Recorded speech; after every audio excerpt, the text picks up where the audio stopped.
Muchaneta to Napel, and I'm at Munich Fabric Start at the Key House, which is the innovation hub. And I'm super excited to be sharing the sofa with Miss Lisa Lang. How are you? I'm absolutely fantastic. We just put the stage on fire, so let's continue Yes, the inspiration. You did. For those who don't know, Lisa was on the stage just a moment ago, and she literally scared the audience with what is coming in terms of policy for the fashion and textile industry. Well, I don't want it to scare, like it has the effect of being scary, but I'm just a messenger from Brussels, and I just simply explain what will happen. Yes. And I really hope to be helpful by simply just, talk about what will come. It's not a question if, it's just like how and how much the fashion industry will get affected, because something has to change. I know, but the thing is that most of us are still in our denial stage. Yeah. We're like, la, la, la, it's not happening. Yeah, of course, like, look at the fashion shows. I mean, like, from the context of sustainability, it's ridiculous. Like those worlds where like everything is okay and where we can dream. Yes, we need those kind of places to go to, but in the meantime, the world is literally on fire. So it's about like, we have to get up and we have to be far more hands-on so we can continue dreaming. But like now it's about like, we have to change something because the fashion industry has been sleeping for such a long time. And you are waking it up. Oh yeah, that's like my job. This is like, it's my subtitle now. I feel like Lisa, you got a lot of disciples now who are listening to what you have to say. Because I think, with how we started the new year, for example, there was a lot of stuff about what's going on in France, different legislation. A lot of companies are not ready for it. Yeah. Even though it has been a long time coming, we're still not ready for it. Yeah, and it is the fault of the fashion industry itself, is because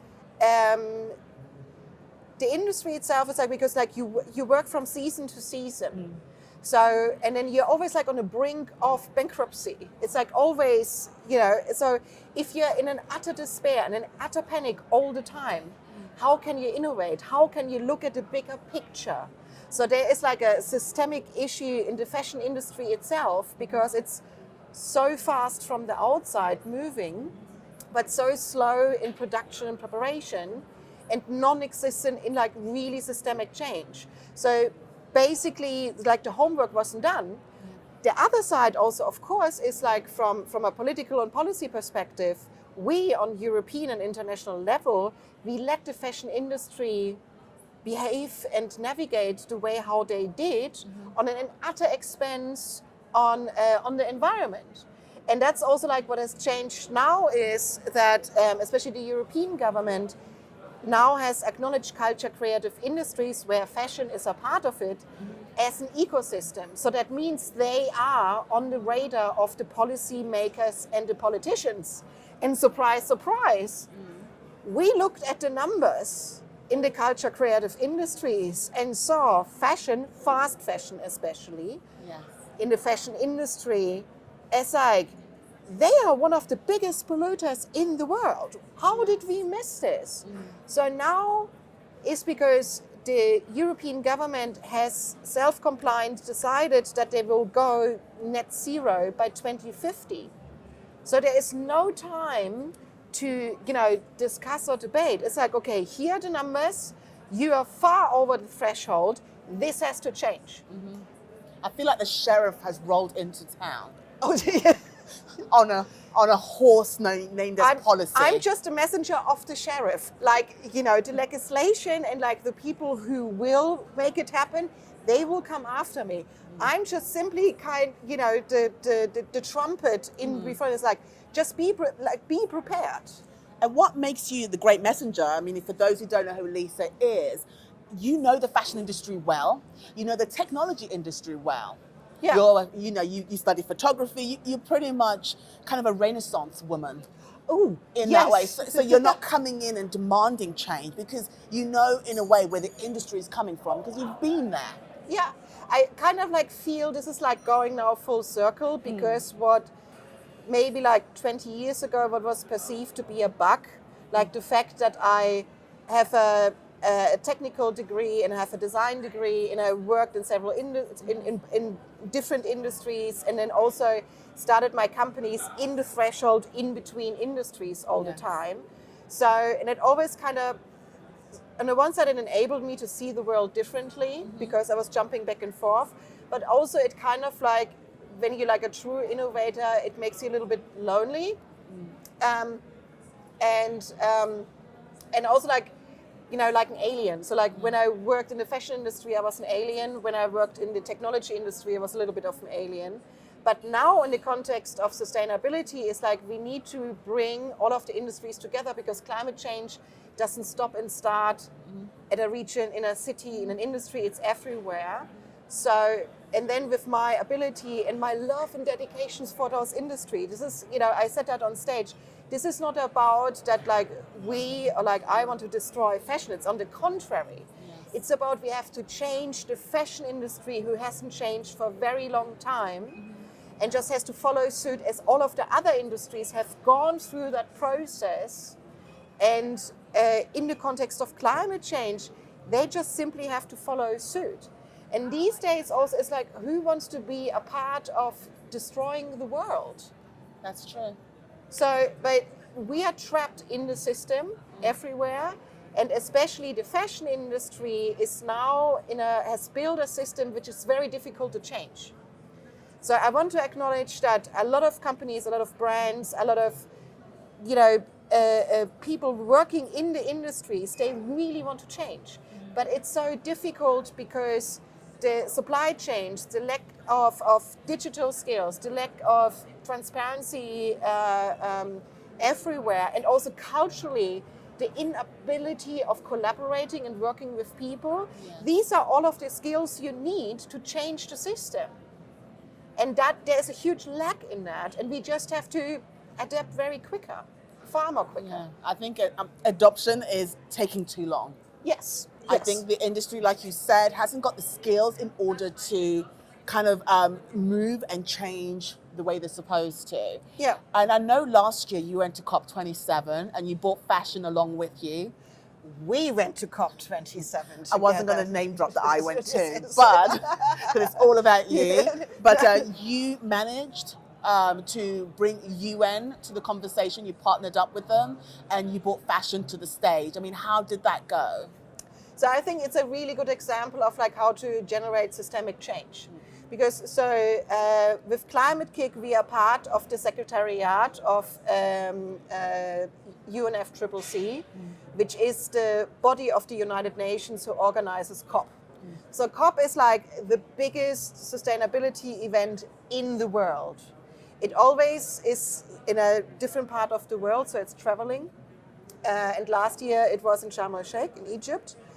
And so I sat down with my wonderful boss, Kirsten Dunlop, who also has an art background like me. And we were like, look, you know, let's be real here. All of those Save the World, Going Net Zero programs, we will be too slow. And the reason is because we have to battle the systems, because we have to break the silos, we have to build bridges. And one of the biggest industries which have the potential to be a catalyst in the narrative of climate change and help people to learn and understand and adopt is, of course, culture creative industries. So we were just sitting there and we were brainstorming, and then we were like, well, we as Climate KIC, as like Europe's biggest innovation agency for climate change, we are sitting in all of these systems inside. How about we just open the doors and welcome officially? A lot of stuff in policy and diplomacy is like you have to do things officially. You have to announce it, you have to bring them on stage. And that's like simply what we did. That because we are like the co-organizer of the Innovation Hub within COP. And then, so the program goes like for 2 weeks. And I was like, how about we just simply invite the artists, like the designers in all fields, in digital arts, in architecture, in fashion, especially because fashion industry, because they're one of the biggest polluters, and just start the conversations, because there are a lot of conversations out there but we need to have a conversation on the biggest platform in the world. Because, and then also kind of like to put a spotlight on it. Yes. Also to symbolically say, we see you now. And you know what I liked about what you guys did? You brought to the stage, like you said, people from different industries. So we saw Ninjas in Pajamas on the same stage as Fila, on the same stage as the Fashion Innovation Center. These are all very kind of different segments, and yet they were brought together to have a conversation on stage. And I think that is like the fantastic thing also is like, because climate change, like within climate change, there are so many business opportunities there. It's like, you know, so where else have you seen like the fashion industry with the gaming industry sitting together in the context of sustainability? And that is actually the solution, is like that we have a fully digital newcomer industry, gaming, which is one of the biggest growing industries in Europe and in the world. Already today, the gaming industry in Europe is bigger than the music and the movie industries combined. So like that's impact. Yes. At the same time, we have the very old style fashion industry, who like in manufacturing, huge impact, generating a lot of money, but also highly polluting. So where there is a lack of knowledge, meaning digital skills in fashion, that's where we bring the digital kids in. Yes. But also the digital industry, they don't know like how things are made for real.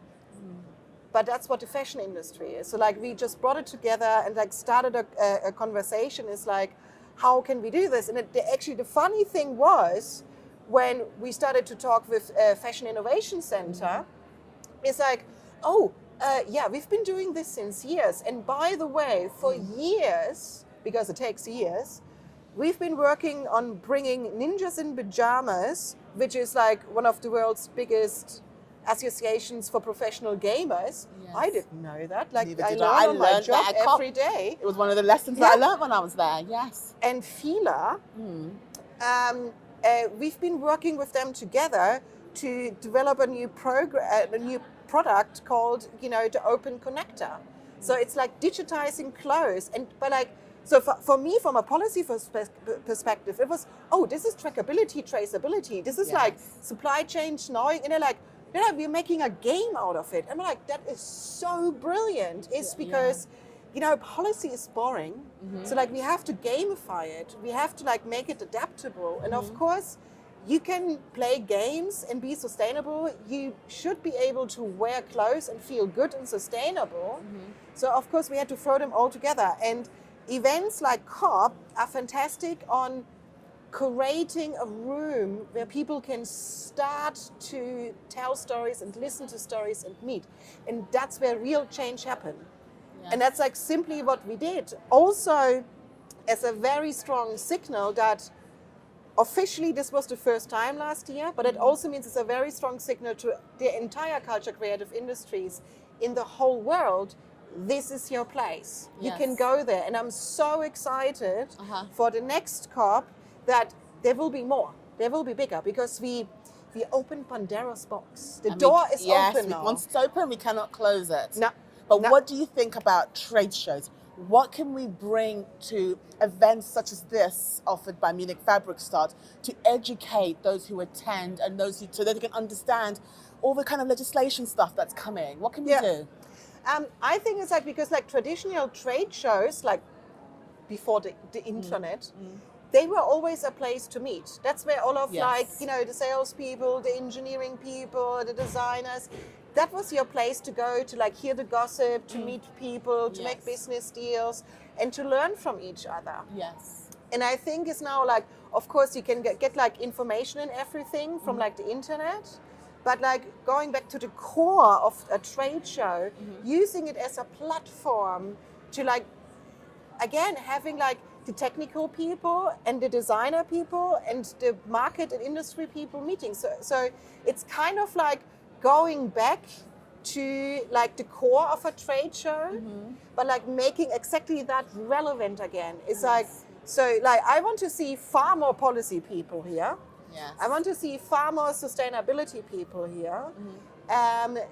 Because you know, you have the industries here, and for them it's really touchy-feely. It's like, how do I meet somebody on European level where I can talk about climate change in those scary directives. Yes. I mean, like, because there is no hitchhiker's guide yet. Policy, You know, yeah. just like watch this space. That's like one of those things we will have to do. But that's at events like this. That's where it starts, where you can just like go to the bar or just go to a booth and say like, you know, this thingy. Can you just, you know, tell me? That's where it starts. This is why I think it was very important to have you here this season. You know, a lot of people are running around like headless chickens trying to figure it out. And then you come and you tell them, this is how it is. This is what you need to do. And if you don't do it, what did you say you will? Comply or die. There you go. And I think that's the perfect place to end. Thank you so much, Lisa Lang, for coming to our sofa and having a chat with us. Thank you very much. And we hope to see you again soon. Oh, I will, if you let me in again. Always. Thank you so much for the Thank you. invitation. You're most welcome. Thank you.